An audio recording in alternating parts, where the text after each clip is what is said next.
Assalamualaikum warahmatullahi wabarakatuh. Bismillahirrahmanirrahim. Selamat datang di channel YouTube Poppy Purwanti. Kali ini saya akan membahas tentang ANOVA 2 jalur ya. Mungkin dari PPT sebelumnya ada ketidakjelasan. Di sini saya akan jelasan sedikit ya, teman-teman. Oke. ANOVA 2 arah atau ANOVA 2 jalur. Ini digunakan untuk eksperimen, tapi dua variabel bebas dan satu variabel terikat. Contohnya, misal pengaruh metode konstekstual waktu belajar terhadap fisika.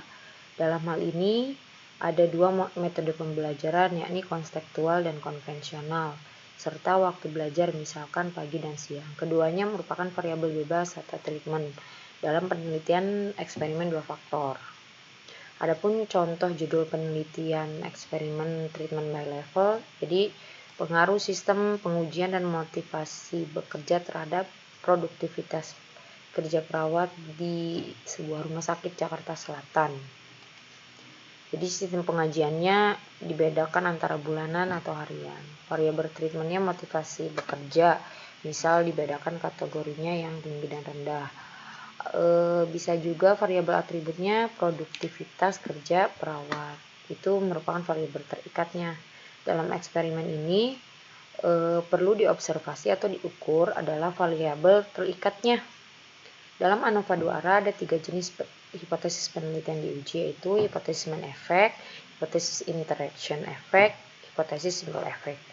Hipotesis main effect-nya ini ada dua buah eksperimen dua faktor, sedangkan untuk eksperimen by level, hipotesis main effect satu atau dua buah tergantung teori dan konsep variabelnya ya. Nih, tergantung variabelnya.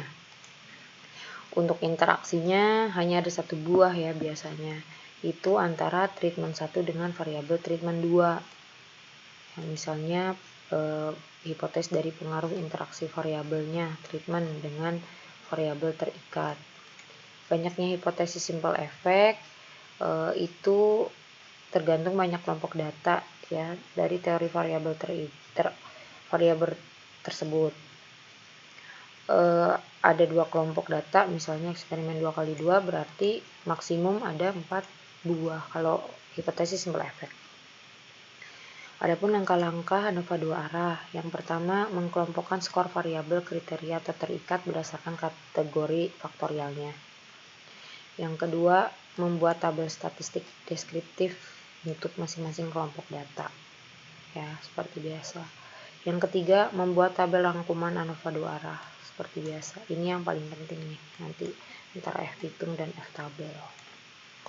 Terus selanjutnya menentukan DB, JK, RJK, FH dan FT. Ini rumusnya. Ya.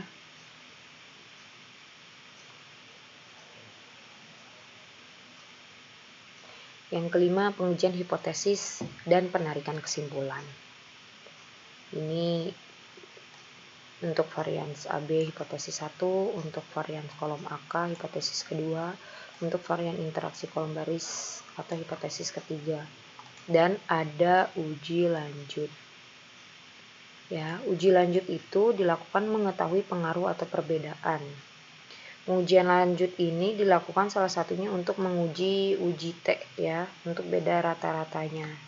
Pengujian uji lanjut ini dia dilakukan jika ada interaksi ya. Kalau kemarin setahu saya di PPT itu tidak ada interaksi. Jadi seharusnya uji lanjut tidak usah. Tapi tidak apa-apa jika kalian ingin menghitungnya gitu ya. Ini rumus uji T ya, seperti biasa.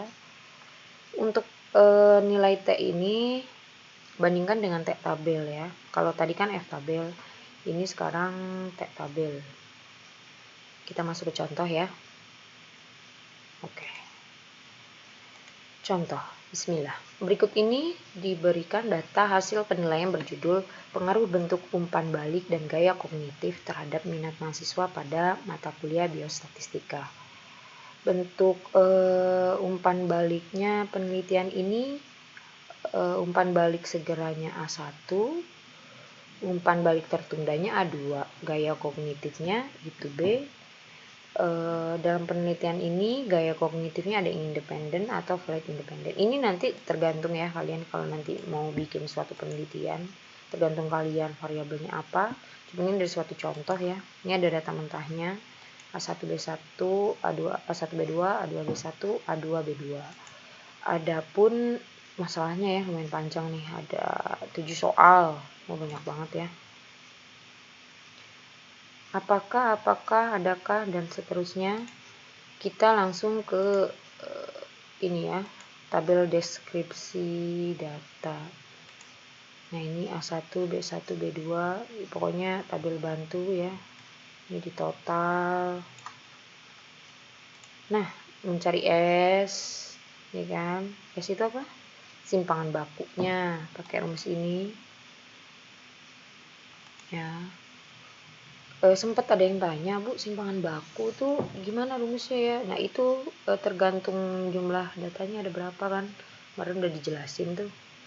Kalau yang 20 pakai misalnya rumus ini, yang lebih dari 30 ya kalau nggak salah rumusnya ada lagi yang lain. Kalian bisa cari referensi-referensi ya, nggak harus misal yang saya jelaskan, tapi nanti kalian bisa cari sendiri. Saya yakin kalian bisa. Tabel total deskripsinya ya, ini X dikuadratkan, ini total semua ya kan, yang tadi tuh semua datanya, nah dibagi deh tuh, dirapihin, pokoknya ikutin aja cara-cara ini.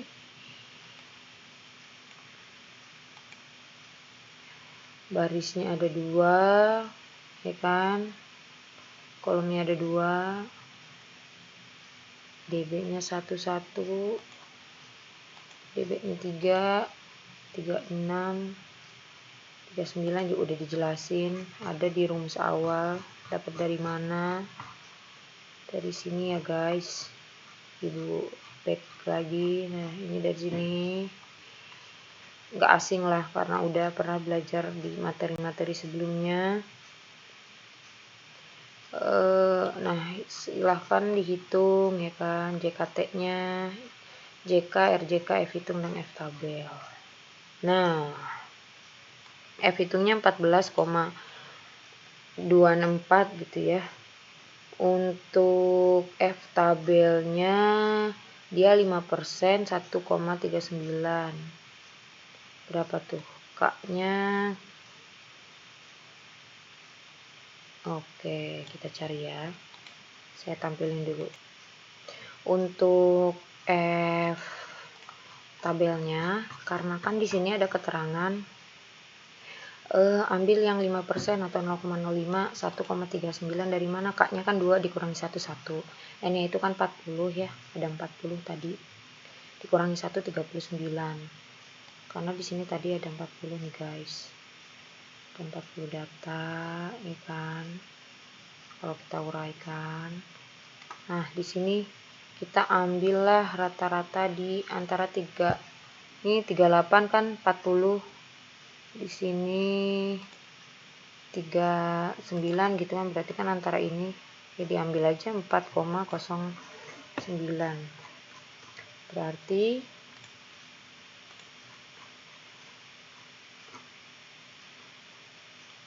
F tabel ini paling penting banget, F tabel itu, karena kalian bisa membandingkan antara F tabel dan F hitung ya.